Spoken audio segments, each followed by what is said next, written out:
अस्सलाम वालेकुम। आप देख रहे हैं मेरा यूट्यूब चैनल और आज एक नया सवाल लेके आपके सामने हाज़िर हुआ हूँ। तो आज हम बात करेंगे इनकम टैक्स ऑर्डिनेंस से कि एक हेड है इनकम फ्रॉम सैलरी, ये क्या है और इस सैलरी से किस तरह डिडक्ट किया जाता है और या कौन कौन से लवाजमात हैं जो इस पे सैलरी पे टैक्स लागू करते हैं। तो आइए जान लेते हैं। पहले इसकी हम तारीफ पढ़ लेते हैं। Any amount receive by an employ from employment is called salary. हर वो तनख्वाह जो किसी भी मुलाजमत की सूरत से हासिल की गई हो उसको इनकम टैक्स ऑर्डिनेशन में सैलरी कहा जाता है।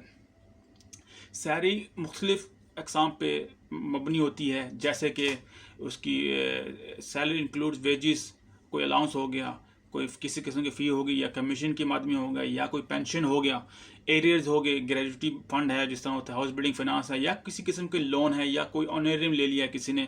तो ये तमाम हैं लवाजमात सैलरी में शामिल होते हैं। Gross income of the employee shall calculated in a tax year. एक साल की जो किसी भी मुलाजिम की एक साल की जो आमदन है ना, उस पर टैक्स कैलकुलेट किया जाता है। अकॉर्डिंग टू 1920 के अमेंडमेंट के मुताबिक income tax ordinance any sale exceed 600,000 in a tax year.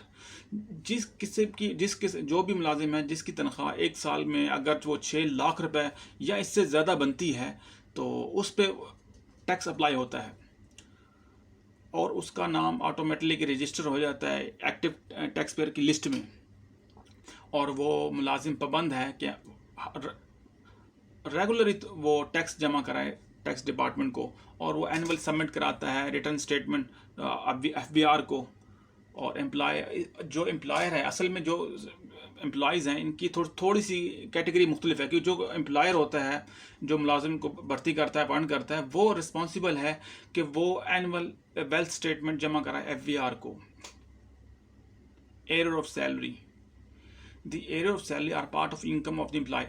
जो तनख्वाह के जो बकाया जात हैं वो भी सैलरी का एक हिस्सा तस्वर किया जाता है। If arrear are pending on the part of employer it shall give to employee in current financial year. ये अगर कोई वाजिबात बकाया हैं किसी भी मुलाजिम के, तो एम्प्लॉयर पाबंद है कि वो उसी साल फाइनेंशियल ईयर में उसको उसके वाजिबात अदा करे।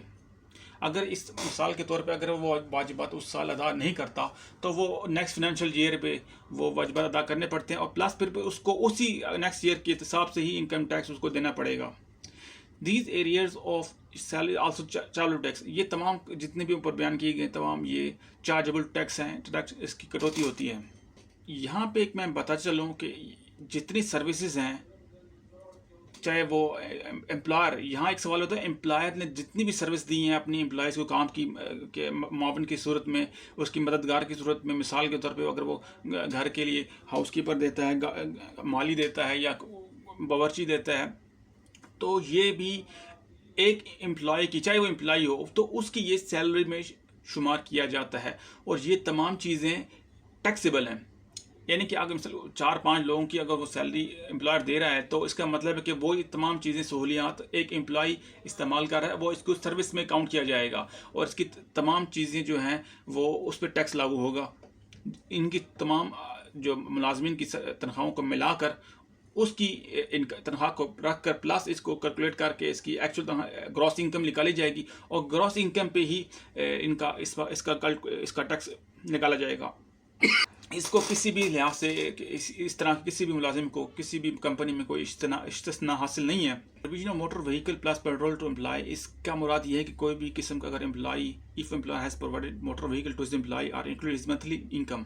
अगर कोई आजर जो है अपने मुलाजमीन को या किसी एक मुलाजिम को काम के सिलसिले में कोई मोटर व्हीकल या गाड़ी मुहैया करता है तो वो उसकी मंथली इनकम में शुमार की जाएगी, चाहे वो पेट्रोल की मद में हो, चाहे वो किसी भी प्रिविलेज की शक्ल में हो। तो ये तमाम इनकम जो है उसकी मंथली और इसको ग्रॉस इनकम टोटल शुमार करके इसका ग्रॉस इनकम निकाल कर और इसकी इनकम टैक्स कैलकुलेट किया जाता है। कुछ साइड यूटिलिटीज़ को हम यूँ समझ लेते हैं कि the service of utilities are include income of the employees if they are availing in any capacity. अगर कोई मुलाजिम दूसरी बेनिफिट ले रहा है किसी भी अपनी कंपनी से या उस कंपनी के किसी दूसरे रिसोर्स से, वो तमाम चीज़ें एक मुलाजिम की तनख्वाह इनकम शुमार की जाएगी।